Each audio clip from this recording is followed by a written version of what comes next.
Hey everyone, welcome to Littlefield University. My name is Zac Coleman, and today we're not only going to be talking about storyboarding, but we'll actually be creating storyboards using an amazing and free app called Storyboarder, shoot reference photos using figurines from my childhood, and finally produce the storyboards that we've created here in our studio. Now we're gonna need a little bit of imagination here, folks, but I promise you the results are gonna be worth it. So roll that intro.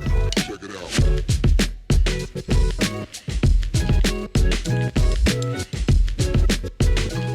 If you had to take a guess, which powerhouse production studio do you think popularized storyboards?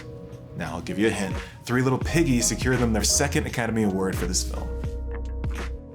It is none other than Disney. It's no surprise that Walt Disney was one of the first innovators of storyboarding given the studio's history. However, Walt Disney himself credits animator Webb Smith as the genius behind the idea of storyboard.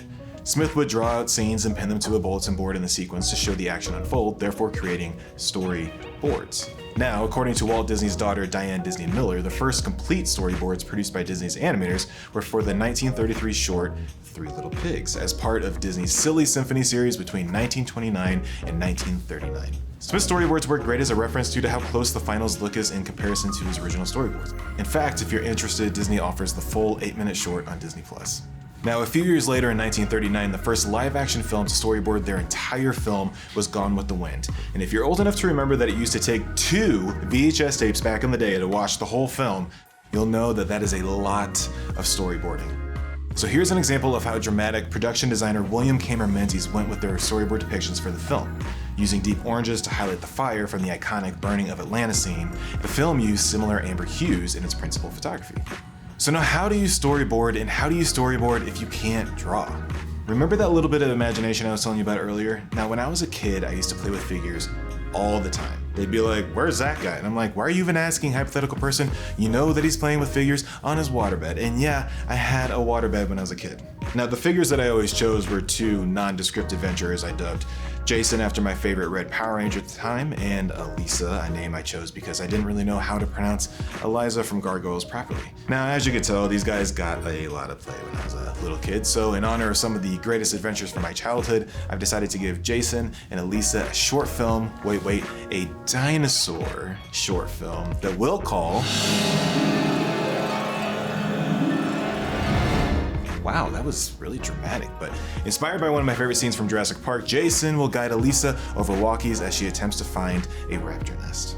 First, I started with an AV script to get my idea down on paper. Next, we started photographing the figures in positions we would want them in during the scene, making sure to disregard the background. We shot ours against a black backdrop, for instance. While most of my angles were limited to medium shots due to location, I made sure to include variants with shots like 14A to showcase more of the scene. Once we were finished, we placed all of the final images into Photoshop in 3x3 rows with scene identifiers and notes below them. If you don't have access to Photoshop, you can print out your images and pin them to a wall, as Webb Smith did with the 3 Little Pigs. Now, if pictures aren't your thing and you have some time and a little bit of patience, Storyboarder from Wonder Unit is a great and currently free and also easy to use storyboarding resource, offering room size adjustments, male and female figures with a plethora of poses from free falling to staring in awe, as well as an ongoing list of objects to add to your scenes, as well as light sources. Now for kicks, we made the same storyboard with Storyboarder to show how accurate you can get with doors, fences, and even make fake egg props. I used a combination of spheres and the tops of tree models for my nest. Storyboarder is an absolute must for anyone struggling with drawing while still maintaining a clear visual aid for your DP and/or client. We are big fans of Storyboarder here at LCO. So without further ado, I present to you the short film, Dinosaur Nest. I'm here. We're looking for a heat source. Check the pipes above you. What are we looking for? We'll look for the black one. I see it. They're drawn to sources of heat. Do you see any steam? Tons. Elisa, be careful. I see debris. Might be the nest. Elisa. Jason? I see a nest. Elisa, wait.